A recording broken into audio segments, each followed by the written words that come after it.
Hindi lang kayod kalabaw, halos buwis buhay rin ang mga katutubong Mangyan Hanunuo sa Mansalay sa Oriental Mindoro para hindi kumalamantyan.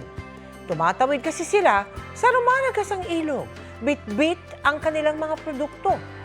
Ang suliraning yan ang tinugunan ng Kapuso Tulay sa kaunlaran ng GMA Kapuso Foundation.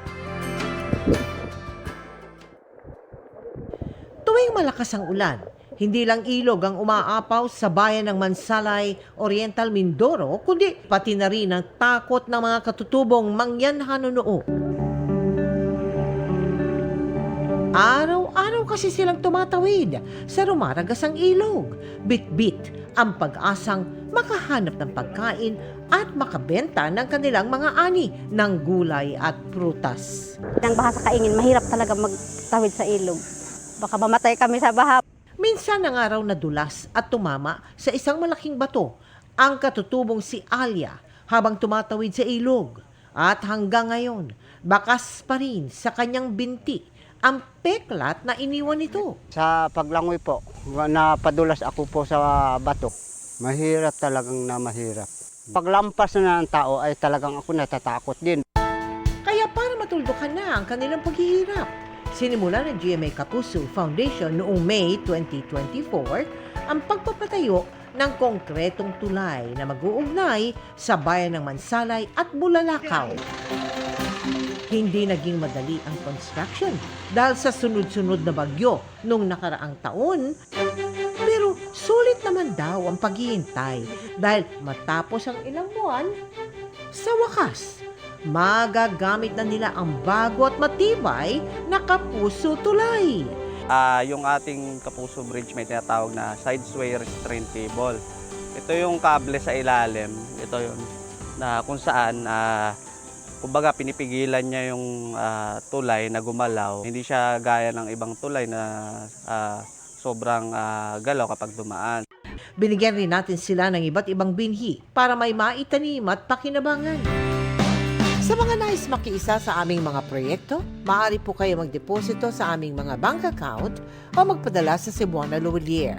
Pwede ring online via GCash, Shopee, Lazada at Globe Rewards.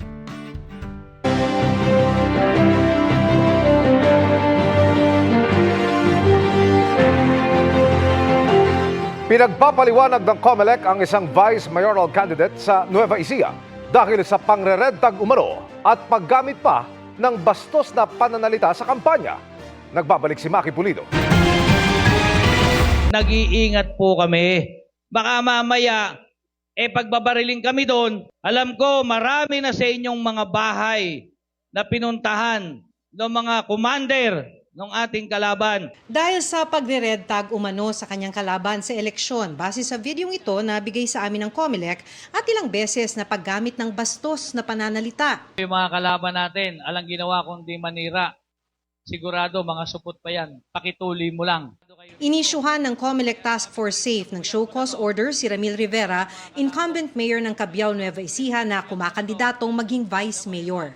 Ang mga pahayag daw kasi ni Rivera maaring paglabag sa COMELEC Resolution 1116 o ang Anti-Discrimination and Fair Campaigning Guidelines. Tulad sa ibang show cause order, binibigyan si Rivera ng 3 araw para magpaliwanag kung bakit hindi siya dapat sampahan ng disqualification o kasong election offense. Sinusubukan pa namin kunin ang panig ni Rivera. Kasabay nito, sinimulan na ng COMELEC i-deploy ang mga balota para sa eleksyon 2025. Naunang ipadala ang balota sa mahigit 3,000 presinto ng BARM o Bangsamoro Autonomous Region in Muslim Mindanao. Target ng COMELEC na ma-deploy lahat ng election paraphernalia bago matapos ang Abril dahil sa May 2, sisimula ng final testing at sealing ng mga automated counting machine. Ang una munang ipapadala ay yung mga lugar na malalayo hanggang sa lumalapit. Ganon din po ang aming strategy when it comes to other election paraphernalia. Para sa GMA Integrated News, Maki Pulido, nakatutok, 24 oras. Malungkot na balita dahil isa pang Philippine showbiz legend ang pumanaw ngayong araw. Kinumpirma ng pamilya ni Haji Alejandro ang pagpanaw ng OPM hitmaker.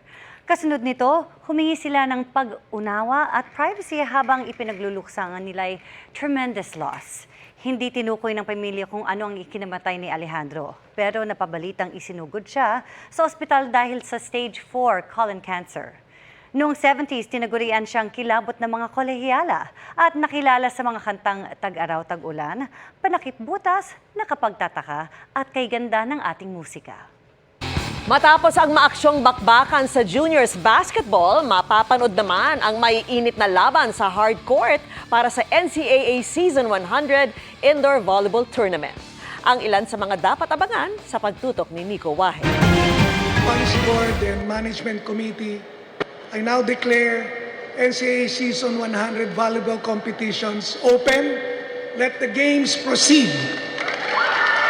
Balik telebisyon ang NCAA Season 100. And this time, Indoor Volleyball Tournament naman ang bibida. Sa opening ceremony, ibinandera ng mga NCAA school ang kanilang roster para sa men's, women's, juniors at girls volleyball. Present ang mga NCAA Mancom representative at maging si GMA Integrated News Regional TV and Synergy Senior Vice President and Head, Oliver Victor B. Amoroso. Ito ang first time na 2 rounds ang eliminations ng NCAA Indoor Volleyball bilang pagdiriwang ng centennial year ng liga. Every game now is important. Aside from stepping up the level, no, it's a more grueling. February 20 nagsimula ang first round of eliminations ng NCAA Season 100 Indoor Volleyball Tournament kung saan Mapua University ang nangunguna ngayon sa men's volleyball na may 9-0 win-loss record. Habang sa women's volleyball naman, 4 na eskwelahan ang tied at first place na may 7-2 win-loss record. Ang Letran, Benilde, Mapua at Perpetual. Mapapanood ang NCAA Indoor Volleyball Tournament tuwing Tuesday, Wednesday, Friday, Saturday at Sunday sa GTV at Heart of Asia Channel. Para sa GMA Integrated News, Nico Wahe, nakatutok 24 oras.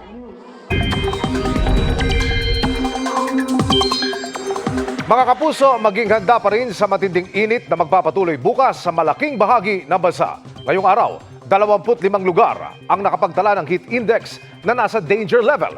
Pinakamataas ang 44 degrees Celsius. Ang mainit na easterlies pa rin ang makakaapekto sa Luzon at Visayas habang Intertropical Convergence Zone o ITCZ naman sa Mindanao. Posibleng pumalo sa 45 degrees Celsius ang temperatura sa Dagupan bukas. 44 degrees Celsius naman sa ilang bahagi ng Cagayan. Maraming lugar din na makararanas ng 42 hanggang 43 degrees Celsius. Pero kahit napakainit ang panahon, may tsansa pa ring umulan base sa datos ng Metro Weather. Umaga bukas, may pag-uulan sa ilang bahagi ng Palawan, Sulu Archipelago, Soc-Sargen at Davao Region. Magtutuloy-tuloyan sa hapon at malalakas na ulan ang dapat pagandaan sa Mindanao. Posible rin ang kalat-kalat na ulan sa iba pang bahagi ng Mimaropa, ilang lugar sa Visayas at Northern Luzon. Samantala, kung hindi maulap o maulan sa inyong lugar ngayong gabi, may pagkakataong kang masilayan ng Leyrid meteor shower. Ayon sa Pag-asa, nasa 18 bulalakaw kada oras. Ang pwedeng makita, pwede yang abangan hanggang April 25 Biyernes, pero peak nito ngayong Martes.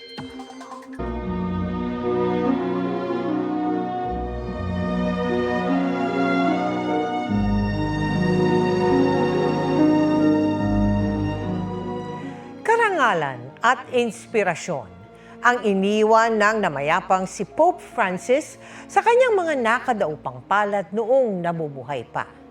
Kabilang dyan ang ilang Pilipinong nagkaroon ng pagkakataong makita, makausap at maipanalangin mismo ng Santo Papa. Nakatutok si Mariz Umali. Bilang isang mga awit, matagal ng pangarap ni Dulce at ng kanyang ina na makaawit siya sa International Meeting of Choirs sa Vatican. Pero noong dumating ang imbitasyon sa kanya noong 2018, nagka-cancer ang kanyang ina. Sumulat ako sa Vaticano, sabi ko sa kanila, hindi ako sigurado. Please pray that my mom will be able to be discharged from the hospital so I will be able to sing.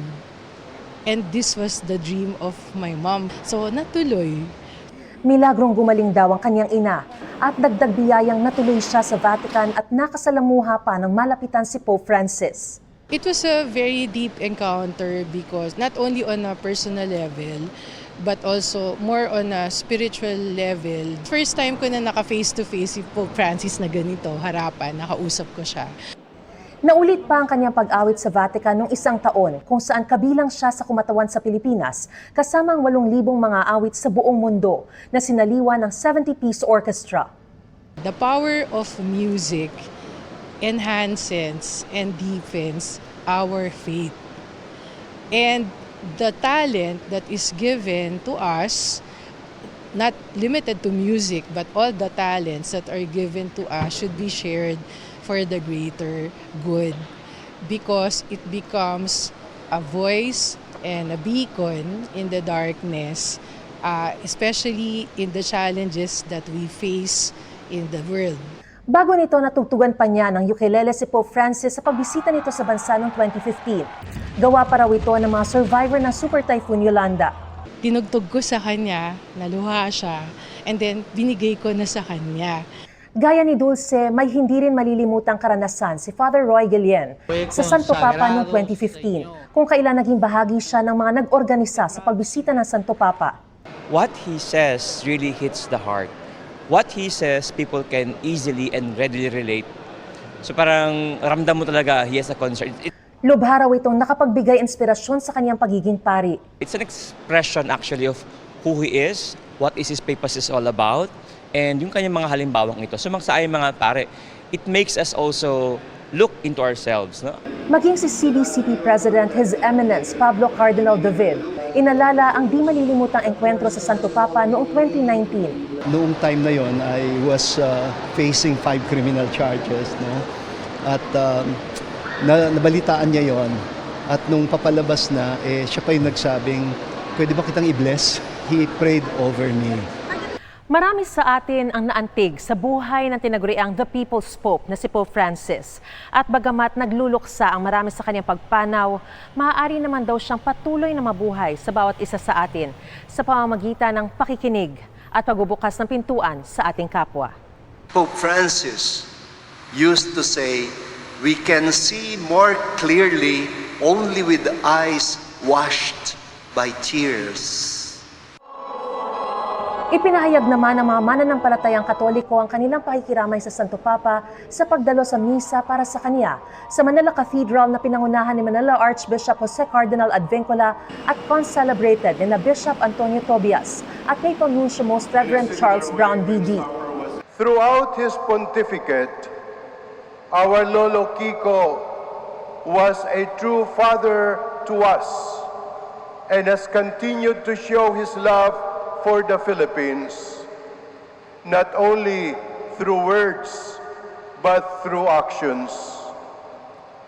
He appointed many of our shepherds, including 3 cardinals and many bishops, who share his heart for service, simplicity, and dialogue. Para sa GMA Integrated News, Mariz Umali, nakatutok, 24 oras.